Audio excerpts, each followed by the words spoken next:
नमस्कार आप सबको। हम लोग गाउस के एप्लीकेशंस पढ़ चुके हैं इससे पहले, और अब हम पढ़ने वाले हैं आवेशित चालक की सतह पर बल। तो चालक जो है आवेशित है, ध्यान दीजिए कि चालक है तो चालक नहीं है। तो चालक है तो उसको जो हम आवेश देंगे वो उसकी सतह पर जाएगा। तो हम चालक को जो आवेश देते हैं, चालक को दिया आवेश,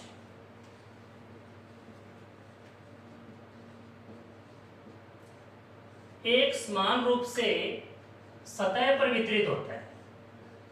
सतह पर वितरित हो जाता है, जैसा कि आप चित्र में देख रहे हैं। टोटली आवेश सतह पर एक समान रूप से वितरित हो गया है। चालक सतह पर हम एक अल्पांश लेते हैं, छोटा भाग लेते हैं।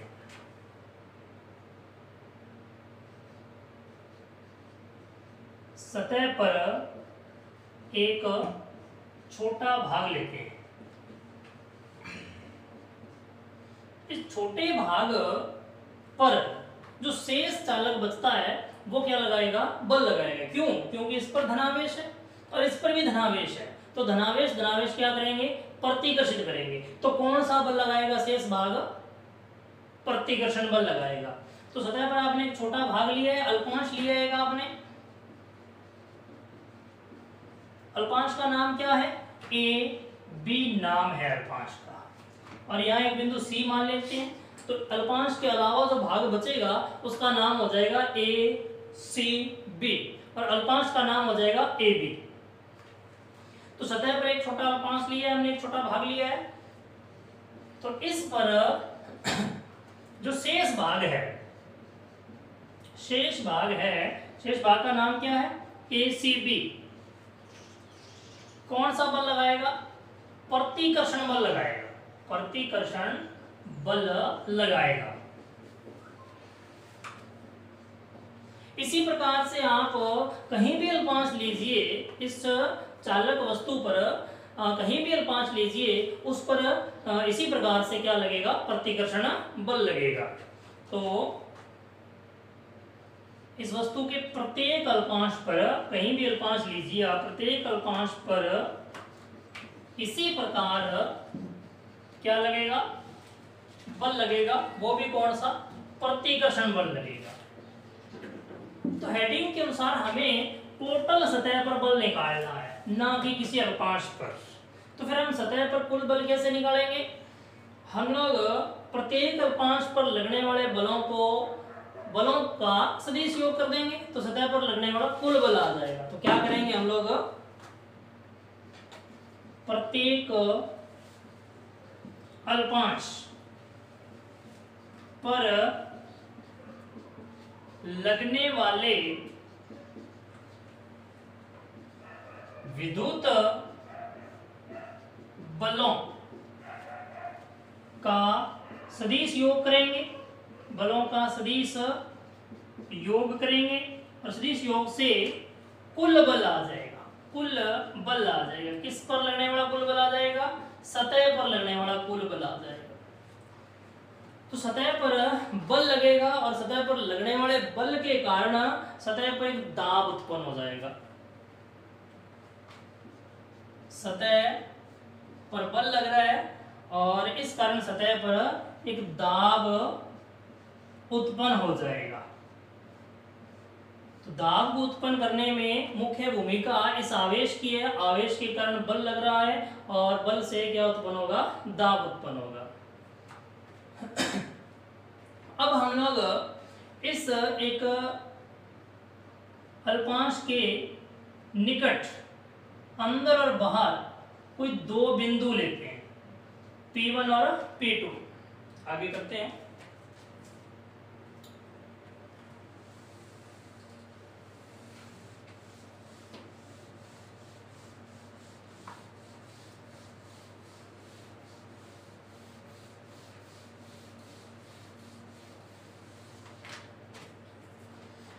बिंदु P चालक सतह के बाहर स्थित है और चालक सतह के पास जो तीव्रता होती है वो आप जानते हैं सिग्मा बाय एप्सिलॉन नॉट होती है। याद कीजिए, हमने यह गोलीय आवेश, गोलीय चालक गोले पर आवेश के कारण तीव्रता निकाली थी, इसमें सिग्मा में एप्सिलॉन नॉट आया भी था। तो चालक जो कि आवेशित हो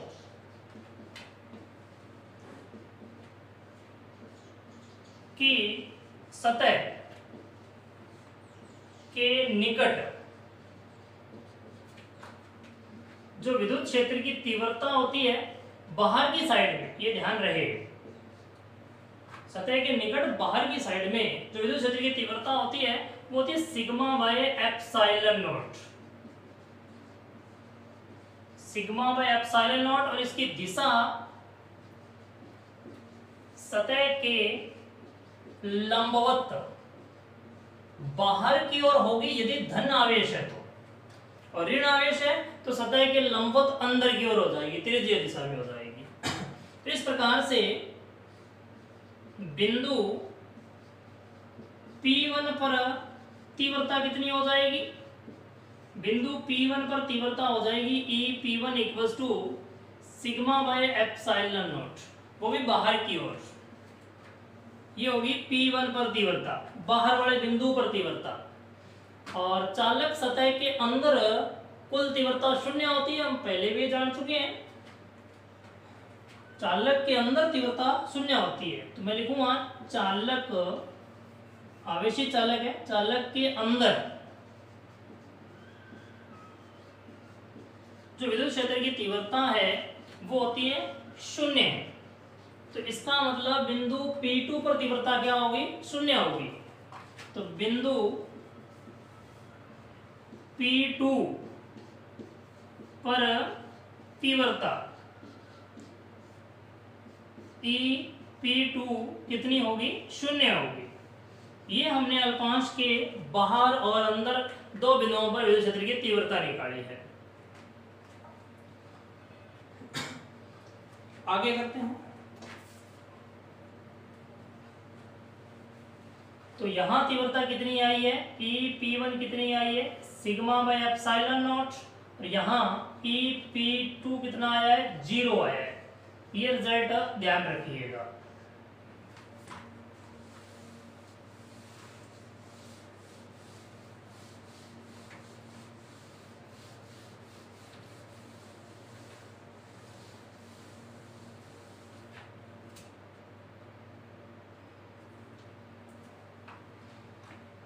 अब हमने ये देखा है ऑलरेडी कि जो सतह है चालक की उसके टोटल दो भाग हैं। एक भाग तो हमने अभी देखा कि अल्पांश है, अल्पांश AB एक भाग है इसका, और दूसरा भाग हमने देखा जो पीछे बच गया अल्पांश के अलावा, शेष भाग जो है इसका नाम है ACB। ये दो भाग है। तो इसके कारण तीव्रता कितनी है P1 पर, और इसके शेष भाग के कारण तीव्रता कितनी है, ये भी एक बार मान लेते हैं। हम बात कर रहे हैं बिंदु P1 पर अल्पांश के कारण तीव्रता की, अल्पांश के कारण तीव्रता की तो कितनी है, मान लेते हैं E1। ये बिंदु P1 पर भी होगी और ये बिंदु P2 पर भी होगी। क्यों भाई, क्योंकि दोनों बिंदु इसके पास ही है तो दोनों पर तीव्रता सेम ही होगी। किसकी चर्चा कर रहे हैं, अल्पांश की। शेष भाग को एक बार भूल जाइए, केवल अल्पांश को देखिए। तो अल्पांश के बाहर और अंदर दोनों तरफ यह आवेश जो अल्पांश पर दिया गया है वो तीव्रता उत्पन्न करेगा। तो बाहर और अंदर अल्पांश कारण तीव्रता कितनी मान ली हमने, E1 मान ली। और बिंदु P1 व P2 पर शेष भाग जो है, शेष भाग के कारण तीव्रता कितनी हो जाएगी, उसको हमने E2 मान लिया। ये तीव्रता E1 और E2 अंदर और बाहर दोनों स्थानों पर है। किसके कारण, E2 किसके कारण, इस शेष भाग के कारण ACB, और E1 किसके कारण, अल्पांश के कारण तीव्रता हमने मान ली है। तो बिंदु P1 पर तीव्रता कैसे ज्ञात होगी? EP1 तीव्रता इन दोनों का योग होगी। योग ही क्यों होगी? क्योंकि देखिए ये धनावेश है, धनावेश के कारण तीव्रता किधर की ओर होगी? बाहर की ओर होगी। किसके कारण? अल्पांश के कारण। अल्पांश के धनावेश के कारण तीव्रता बाहर की ओर होगी। और ये जो शेष भाग है इसका धनावेश भी तीव्रता बाहर की ओर ही उत्पन्न करेगा। तो ये दोनों तीव्रताएं इस बिंदु P1 पर अल्पांश के कारण तीव्रता और शेष भाग के कारण तीव्रता समान दिशा में होने के चलते क्या हो जाएगी? जुड़ जाएगी। तो हमने जोड़ दिया। ये समीकरण नंबर हमारी होगी 3। इससे पहले 2, ये 1 हो गई और ये 2 हो गई। ये हमने अभी बनाई थी, उनको 1 और 2 मान लेंगे और ये समीकरण नंबर हो गई है 3। अब बात करते हैं बिंदु P2 पर तीव्रता की।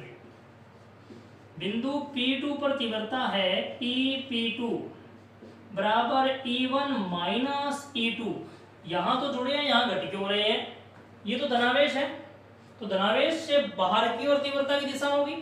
तो बिंदु P2 पर ये अल्पांश इधर की ओर तीव्रता उत्पन्न करेगा, जिसको हम E1 कह रहे हैं। E1 तीव्रता अल्पांश ने उत्पन्न की है।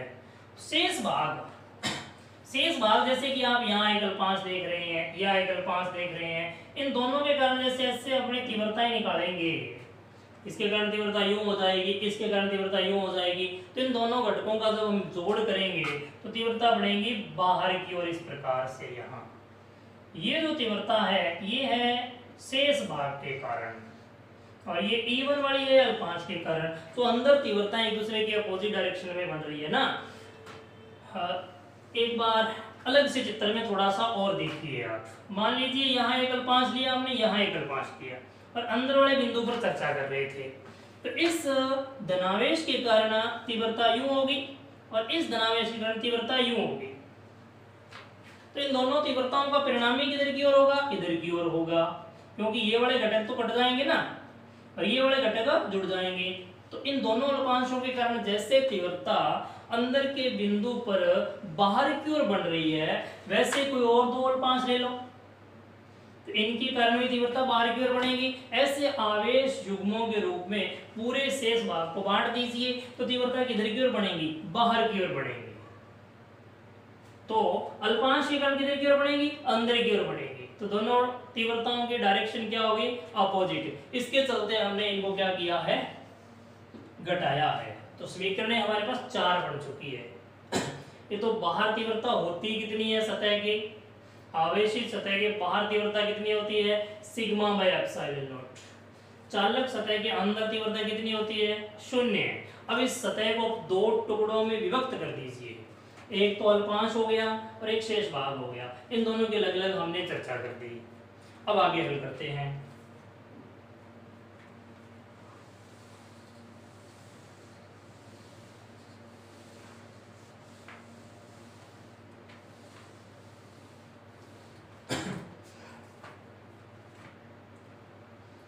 समीकरण 2 व 4 से। तो समीकरण 4 क्या कहती है? EP2 equals to E1 minus E2। और समीकरण 2 क्या कहती है? समीकरण 2 कहती है कि EP2 तो 0 है, इसका मतलब EP2 के बराबर में हम 0 लिख सकते हैं। तो इससे रिजल्ट निकल के आता है कि E1 और E2 तो क्या है? बराबर है। ये समीकरण नंबर 5 हो गई। इसका यूज करेंगे हम लोग समीकरण नंबर 3 में। समीकरण 3 से ये रही समीकरण 3। तो EP1 equals to E2 plus E2। E1 के स्थान पर हमने E2 को रिप्लेस कर दिया है। तो बनेगा क्या? ये बनेगा EP1 इक्वल्स टू 2E2। तो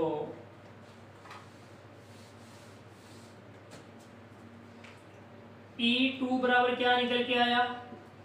EP1 बाय 2। तो E2 बराबर निकल के आता है सिग्मा बाय 2 एप्सिलॉन नॉट। इसमें हमने समीकरण 1 का यूज कर दिया। समीकरण 1 से ई P1 की value sigma by epsilon not थी, जो उसमें पुट की। तो ये किसके कारण तीव्रता है? ये तीव्रता है शेष भाग जो है, शेष भाग के कारण। कहां पर? शेष भाग के कारण तीव्रता P2 पर कह लीजिए, चाहे P1 पर कह दीजिए, चाहे आप अल्पांश के ऊपर कह दीजिए, तो पास पास तीव्रता समान ही होगी। तो हम ये कह सकते हैं शेष भाग के कारण ये अल्पांश पर तीव्रता है, अल्पांश पर तीव्रता है। तो अल्पांश पर हमने विद्युत क्षेत्र की तीव्रता निकाल ली। किसके कारण तीव्रता निकाली है? शेष भाग के कारण तीव्रता निकाली है। लेकिन हम लोगों का उद्देश्य क्या है? सतह पर बल ज्ञात करना। तो पहले हम लोग अल्पांश पर बल ज्ञात करेंगे और फिर हम सतह पर बल ज्ञात करेंगे। तो देखिए, अल्पांश जो है, अल्पांश के पास आवेश कितना है? अल्पांश के पास आवेश कितना है? dq मान लीजिए। अल्पांश बहुत छोटा भाग है, तो सारे का सारा आवेश तो लेके बैठा नहीं है, एक छोटा सा भाग आवेश किसने ले रखा है? उसको हमने माना है dq आवेश। तो अल्पांश पर बल कितना होगा? अल्पांश पर शेष भाग के कारण बल कितना काम करेगा? तो बल का सूत्र होता है तीव्रता गुणा में आवेश, QE सूत्र आ गया। आपने पढ़ा था तीव्रता के पीछे चैप्टर में एक सूत्र पढ़ा था, F बराबर QE। Q किसी वस्तु पर स्थित आवेश, E उस वस्तु पर तीव्रता, तो उस अल्पांश पर तीव्रता। तो अल्पांश पर तीव्रता किसने उत्पन्न की है? शेष भाग में। तो अल्पांश पर लगने वाला बल जो आएगा sigma upon 2 epsilon not dq आएगा। ये अल्पांश पर बल आ गया। अल्पांश पर बल से आगे चलते हैं।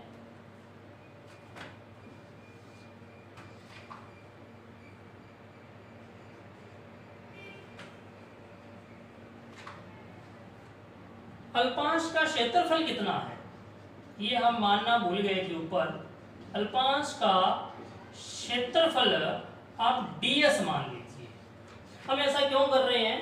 ताकि हम dq को पृष्ठ आवेश घनत्व के रूप में व्यक्त कर सकें। देखिए, पृष्ठ आवेश घनत्व, पृष्ठ आवेश घनत्व के रूप में कैसे व्यक्त कर पाएंगे हम लोग? सिग्मा बराबर अल्पांश पर आवेश बटा में अल्पांश का क्षेत्रफल। तो इसे सिग्मा के रूप में व्यक्त करने के लिए मुझे ये पता होना चाहिए था कि अल्पांश के पास कितना आवेश है और अल्पांश का क्षेत्रफल कितना है। तो हमने माने ds और dq को, और हमने सिग्मा के रूप में dq को रिप्रेजेंट कर दिया।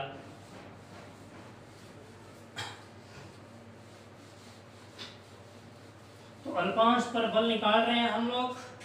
ये अल्पांश पर बल आ चुका है, हम dq को हटाने वाले हैं और dq का मान सिग्मा के पदों में लाना है। तो आएगा अल्पांश पर बल सिग्मा स्क्वायर, क्योंकि dq का मान रखोगे जैसे तो सिग्मा ds बनेगा। तो सिग्मा पहले से पढ़ा है, सिग्मा ds और आ गया, तो सिग्मा स्क्वायर हो गया ना, ds ये रहा, अपॉन में 2 एप्सिलॉन नॉट। ये अल्पांश पर लगने वाला बल है।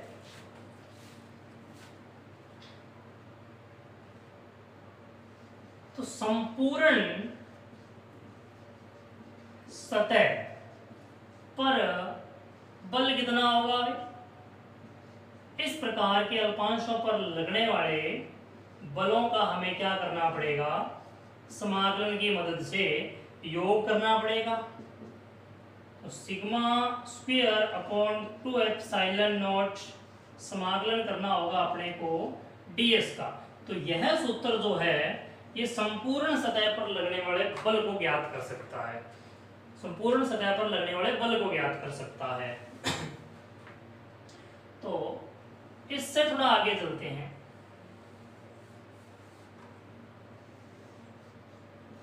एकांक क्षेत्रफल पर लगने वाला बल अगर ज्ञात करना हो, एकांक क्षेत्रफल पर बल जो होता है ना, वो दाब ही होता है। अर्थात अगर हमें दाब ज्ञात करना हो तो होगा कार्यरत बल बटा में क्षेत्रफल, F बटा में A। आप प्रचलित सूत्र है दाब का, A क्षेत्रफल होता था हमारे पास, यहाँ क्षेत्रफल ds है, ये दाब का सूत्र है। तो P बराबर क्या निकल के आएगा, dF पड़ा है बटा में ds का भाग लगा दीजिए। dF का वैल्यू है कितना, ये रहा, sigma square ds upon 2 epsilon naught गुणा में ds, तो ये कट गया, तो sigma square upon 2 epsilon naught आ गया। ये क्या है, यह इस आवेश के कारण चालक की सतह पर उत्पन्न दाब है और यह एकांक क्षेत्रफल पर लगने वाला बल भी है। पूरे टॉपिक को दोबारा आप याद कीजिए। हमें एक चालक दिया हुआ है, चालक पर पृष्ठीय आवेश घनत्व मान लीजिए सिग्मा है, और चालक को जैसे आप आवेश देंगे वो पूरी सतह पर एक समान रूप से वितरित हो जाएगा। और चालक पर आप किसी छोटे भाग की कल्पना कीजिए, अल्पांश की कल्पना कीजिए, तो उस अल्पांश पर जो शेष भाग है उसके द्वारा एक प्रतिकर्षण बल लगेगा, क्योंकि समान प्रकृति की आवेशों के मध्य प्रतिकर्षण बल होता है। इस प्रकार कोई और अल्पांश लेंगे उस पर भी प्रतिकर्षण लगेगा, तो पूरी सतह पर लगने वाला बल हम लोग इन अल्पांशों पर लगने वाले बलों के सदिश योग से प्राप्त कर लेंगे, और इस बल के कारण क्या पैदा होना है, सतह पर दाब उत्पन्न होना है। तो इसको अपने दाब को ज्ञात करने के लिए क्या किया, दो बिंदु लिए, एक तो सतह के बाहर और एक सतह के अंदर। तो सतह के बाहर, आवेशित सतह के बाहर तीव्रता कितनी होती है, सिग्मा बाय एप्सिलॉन नॉट होती है।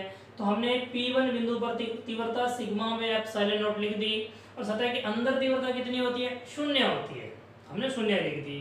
अब हमने ऊपर देखा कि हम लोग इस सतह को दो भागों में बांट सकते हैं, एक तो अल्पांश और एक शेष भाग। तो हमने क्या किया, इस सतह को दो टुकड़ों में बांट दिया, एक तो अल्पांश की चर्चा अलग से करनी शुरू कर दी और एक शेष भाग की चर्चा अलग से करनी शुरू कर दी हमने। तो अल्पांश के कारण तीव्रता कितनी मान ली हमने, E1, और शेष भाग के कारण तीव्रता कितनी मान ली, E2।